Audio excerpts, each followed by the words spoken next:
I'm Doris Colbert Kennedy, and I made these works, and I paint God.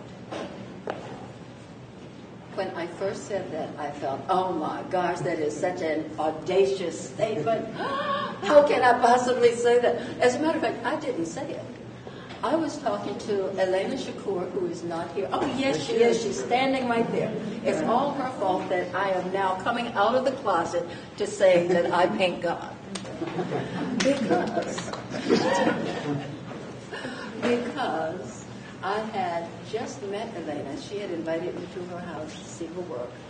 And I could feel that I was safe to say and to be who I was with Elena.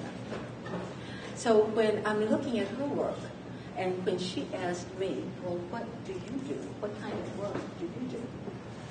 I felt comfortable saying, but I said it quietly, I paint God. Well, lo and behold, the next Sunday we're at Edge Church. She's introducing me to somebody, and she says, she paints God. And I said, oh my goodness. So I guess that we need a little clarification on this. Once upon a time, a long, long time ago, I asked God, who are you? What are you? And the answer came to me, space. Now I started to add to God's message to me. He did not say, I am space. All I heard was space. Space. And it took me several months and several years before I got to the point where I could understand how God could possibly be space. And I got to that understanding by having many things put in front of me and beginning to pay attention to them. Perhaps those things were always there, but I wasn't paying attention. And they came from areas like quantum physics, and they came from ancient Egyptian cosmogony. But I will talk about the first clue that really got me on the right track. And that was the understanding of the brand new model of the atom. Let me just say that the chairs you're sitting in now feel solid. And it's an illusion because it's all space, but I'm jumping ahead of myself. They feel solid, and they're made of atoms. And we know that they're made of atoms, right? We know these chairs, everything, all matter is made of atoms. But what we didn't know, because initially it was thought that atoms were very solid, hard little things like little kernels of corn, but just small, you couldn't see them without a microscope. But now we know that atoms are just empty space, except for some electrons that go around the outside of the atoms, and you can't even find them. So now the model is electron clouds, because they assume that somewhere in those clouds you can find some electrons, but they haven't found them. And it's possible that the electrons are all energy or empty space. So then you get to the inside of the atom, and you have a nucleus. The nucleus is made of protons and neutrons. You get inside of a proton, it's all empty space. All it is empty space, except for 2 up quarks and 1 down quark. And then you get into the, what did I just take you into, a proton or a neutron? Proton. That was a neutron. I take it back then. The neutrons have 2 down quarks and 1 up quark. The protons have 2 up quarks and 1 down quark.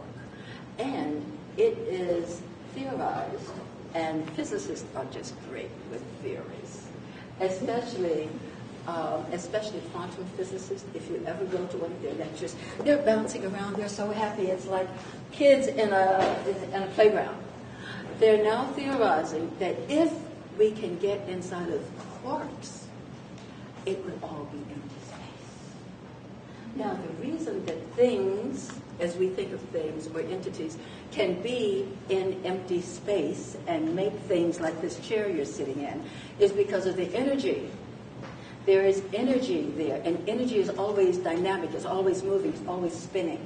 And it's spinning one way, or if it changes its spin, it becomes something else. And that's going to relate to something else in a little while. But to understand that atoms are empty space, that solidity is really empty space, that there is a possibility that God is space, that what I intuited when I asked God, what are you? was accurate kind of blew my mind. So I kept looking, and something else was put in front of me. Ancient Egyptian cosmogony, within that, there is a deity by the name of Nu. The description of Nu is that Nu is the dark primordial waters within which all is differentiated. That's us, and that's God. We are in God. We are differentiated within God. And flipping that over to quantum physics, we have now what scientists are calling the God particle, the Higgs boson, or the Higgs particle. The Higgs particle does not concern me. It's all of them together that make the Higgs field, because I feel God as an ocean. I feel God as Nu. I feel God as a field of energy in which we all move. And with that, I think that I've kind of explained how I can feel that I paint God. Have I? Okay. Because I could go on for another hour about that aspect. But I want to talk about this painting, because I feel that I need to give you an idea of how I approach the painting so that you can have a more clear understanding. And as you can tell, I'm kind of subjective about this, and which is why, well, anyway, when I started this painting, as I do most of the paintings, all of the paintings in this series, I lay the large ones on the floor of my studio, and I look at them, in this case, the two canvases. I look at them for days. This one took days. I drink a lot of coffee. I look and wait, and I wait for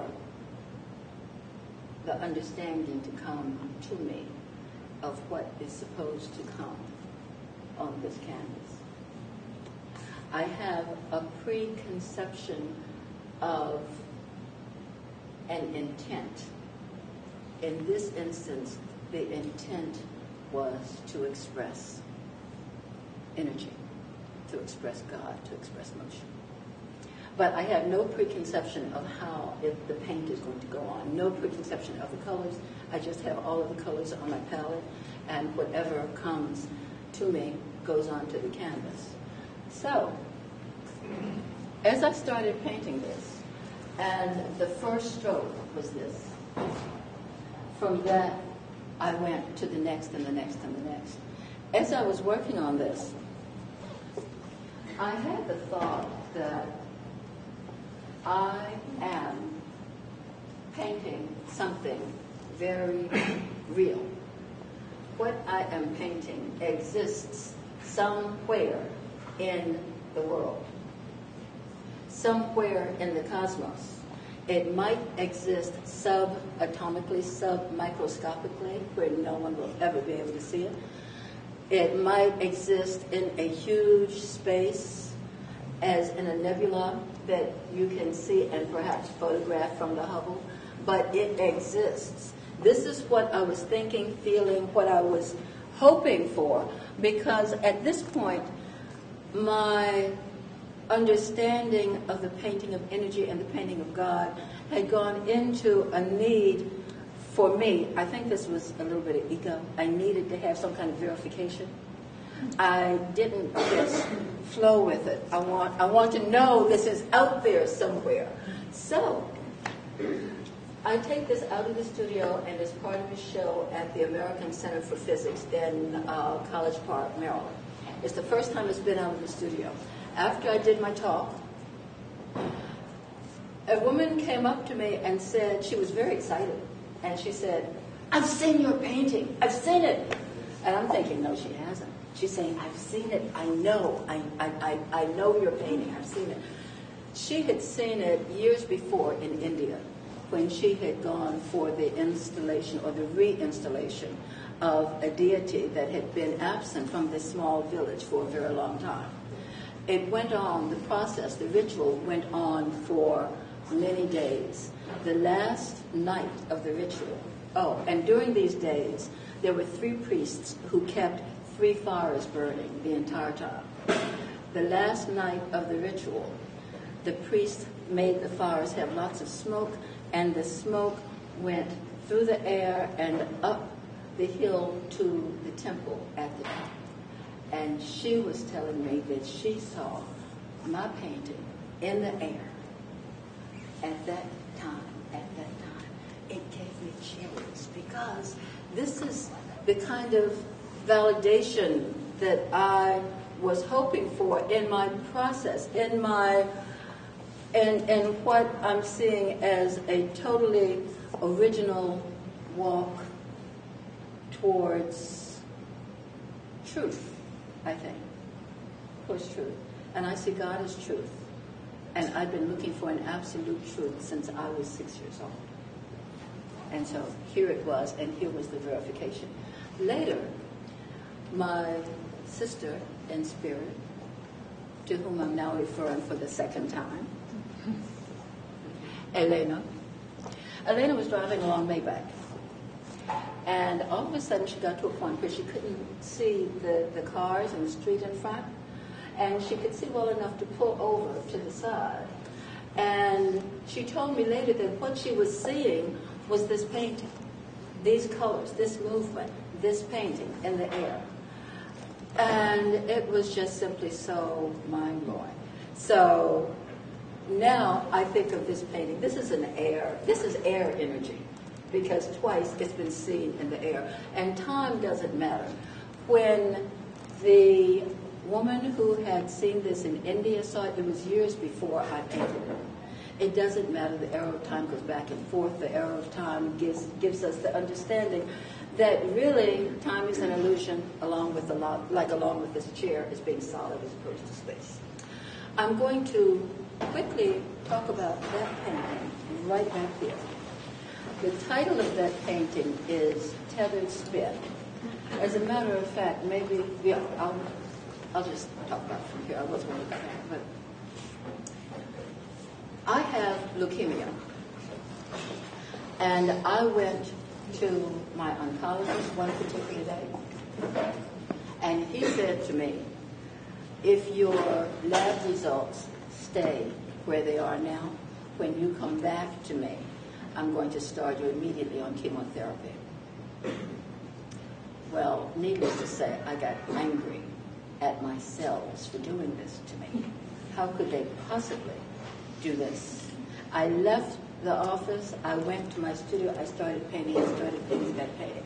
And the whole time I was painting, I was berating myself. How dare they do this? They better shape up. They better get their act straight. They better stop distorting their spin, because within God, we are all perfect.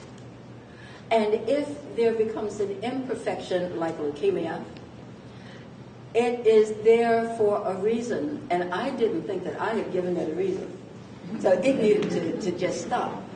I did not expect the leukemia to go away, but I did expect to not have to go into chemo the next week when I went back to the doctor. So, as I painted, and the significance of this, I think, as we talk right now, as I painted, my thoughts are things as much as that chair is a thing. I could take that chair, throw it up against the wall, it bounces back, it gives a response, it makes things happen in the space. I throw my thoughts out, they come back. Thoughts are things just like this chair is a thing. That's in the quantum world.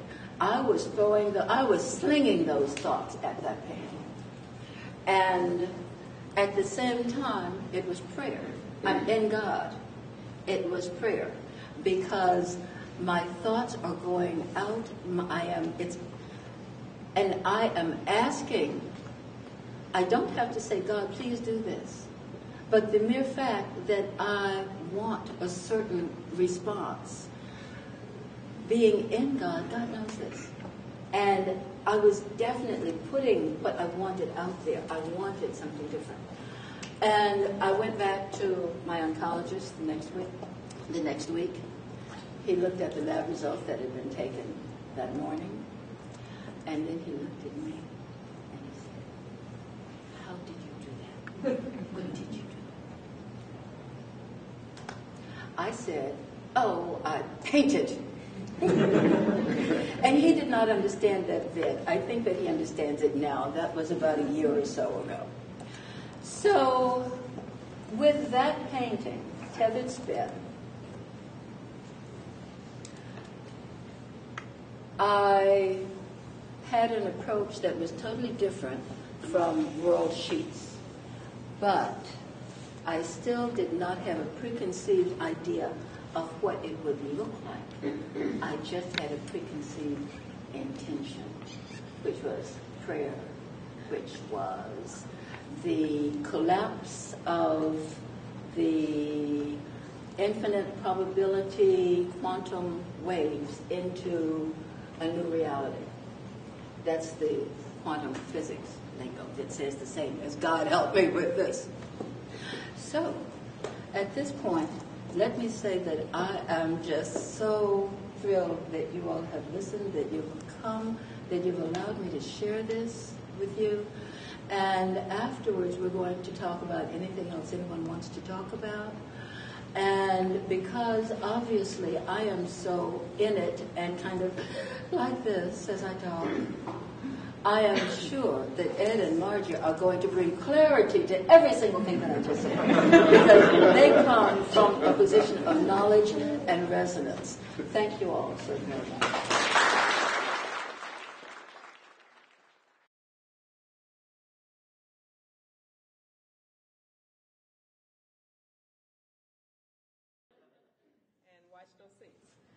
They might collapse. No, I want to start by telling you a little bit about myself. I am an atomic nuclear physicist. I've worked for 35 years in the field of quantum physics. I've worked in nuclear weapons, nuclear power, research and development in our national laboratories, and environmental cleanup. And sometimes you have to look at the practitioners of atomic physics and ask yourself, are they crazy? Right? Because we all grew up and we understood. We really thought we had it. We got atoms and molecules, and that's it. Everything we see is made up of atoms and molecules. And our artist just told us, that's not exactly true. And she's right. Quantum physics says that we have subatomic particles, and subatomic particles within subatomic particles. And, you could go on with this forever. But the bottom line is that these particles are so tiny that we would never see it. So do you believe in atoms and molecules? Yes, right? Because even though we've never seen one, we theorized it.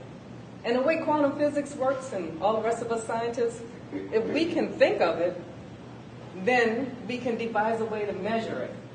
And if we can measure it, and we actually detect it, then it actually exists. Does that make sense? Yes. So as a result, we have made great advances in science. I mean, wonderful advances. We have radiation therapy, MRIs and CAT scans, laser technology. We have advances in nuclear power. I mean, we're just moving quickly. And now all of a sudden, we find more information. These subatomic particles, quarks, right?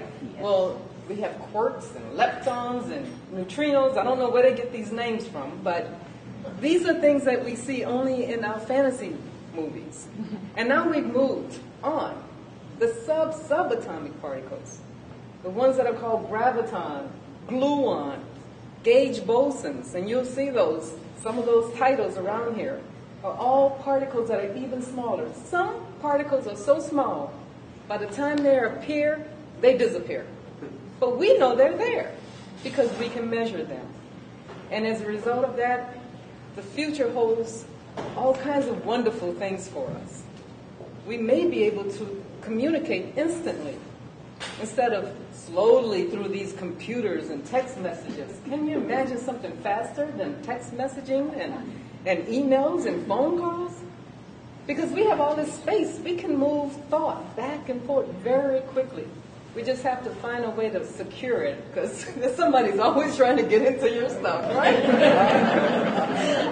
Okay, so you relate quantum physics with an art lover, which I am and my husband is.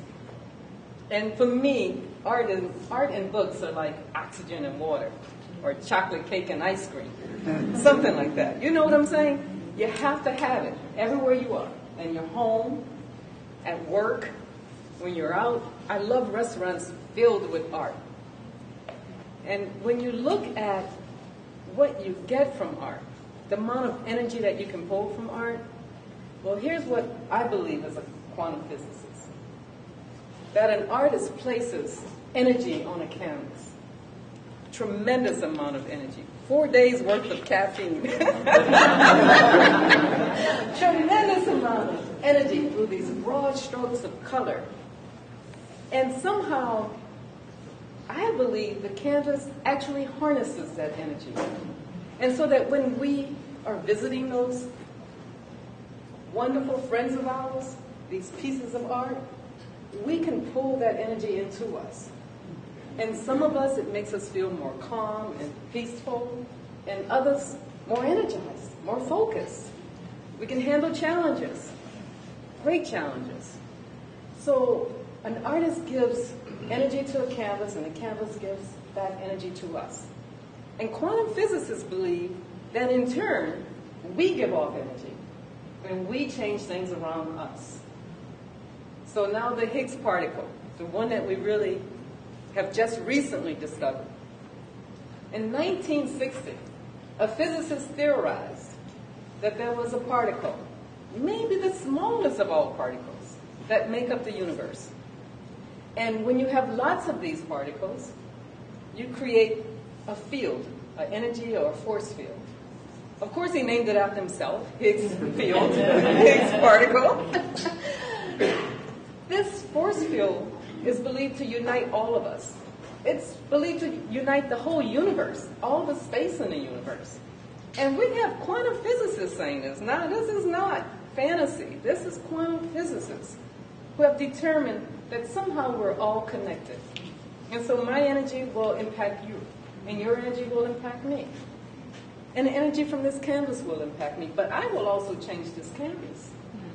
Can you imagine that we can continue to do this kind of scientific work to prove whether or not we can move our energy back and forth? We believe we used to a long time ago, before we began to think more like civilized people, before we began to look at things in a 3D world, that deep in us we have energy that we can pull up and use in positive ways. And that is based in quantum physics, it's based in religion, and it's based in art. And we have all of that together today. It is absolutely wonderful. Thank you very much. Well, I'm Ed Kosak. I'm the minister of Unity of Charleston. And just a little bit about myself as well. I had previously been in the Catholic seminary for 9 years. And left that in 1981. I was 3 months shy of poverty, chastity, and obedience. And best decision I ever made. But then I found Unity in 1989, Unity in Chicago. And I began to learn so much about how the two founders of the movement, Mr. and Mrs. Fillmore, back in the late 1800s, they began putting all of this together about spirituality and quantum physics. And when did quantum physics begin to come around? In the 20s. In the 20s. So that's right at the time. I mean, they were right there with it. And they began to combine this theory with spirituality. Well, you know, Doris is a perfect example of the mind-body connection. There's that old expression, mind over matter. Well, technically, for me, that's not correct. It's more like mind integrated with matter. Because what I believe is that our thoughts truly do influence what our bodies can do and how they can heal and what we can manifest, and not only in ourselves but in our life. And it all begins with our thoughts. We have an expression, thoughts held in mind produce or tend to produce after their kind. I'm not ready to say yet that they absolutely produce after their kind, because there's all kinds of things with the mind. There's quantum fluctuations, there's unconscious things going on. But the more we practice this as a race, as individuals, our thoughts working in conjunction with our bodies and with energy, that the more practiced we get, the more we will manifest, as Marjorie was saying, a positive world, something that's healthier and more whole and more free. So that was from the unity perspective, but I also practice a form of Buddhism. And it is a Theravadan form of Buddhism, for those of you who know what that is. There's two schools. And in my years of doing that now, and studying it, and from a collection of books called the Tipitaka, the Buddha, when he was under the tree, the Bodhi tree, and he was getting enlightened, well, he got so deep into his meditation that he came in contact with what we now know are subatomic particles. This is 2,600 years ago. And he even came up with a name for it. He called them Kalapas. Callapas. Kalapas. He didn't know that they were subatomic particles, but that's what, according to these sacred texts, that's what he was experiencing. That's how far deep into his meditation that he got. And so you have that happening, and then I'm sure other religions have. I consider myself somewhat of a universalist. I am not Christian, I'm not Buddhist, I'm not Muslim, I'm not Hindu. I am in love with God, is how I call myself. That's from Hafiz. I didn't make that one up. I wish I did. But the poet Hafiz made that one up. But so all along the way, all of this is just coming to light now. And it really is my belief, I can't say it as a fact, but as it is my belief that one day the two, science and religion, or spirituality is what it's going to probably look more like, not so much religion, are going to come together. Those of you who attend Unity have probably heard this a million times, but I do believe they're going to come together, and they're going to support one another, and they're going to explain a lot. And we're going to find that all there really is, quantum physicists and spirituality, is a oneness, where everything's the same, where, there is way down deep inside space, as Doris was talking about. And it is from that space that we can, when we come from that space, that we can manifest a world that is a better, healthier, more whole, happy, free place to be. And so this is really exciting stuff. And your paintings, Doris, are just wonderful manifestations of that space. And you've proved it. You've proved the mind-body connection in such a way that you cured, I don't know if you consider yourself cured yet or not. I guess it's so many years to be in remission or something. I don't know what all that is, but you've definitely got your doctor wowed. And so this is all very, very exciting, and I love it. And I'm really grateful that you've invited me to be here with you all. Thank you. Thank you.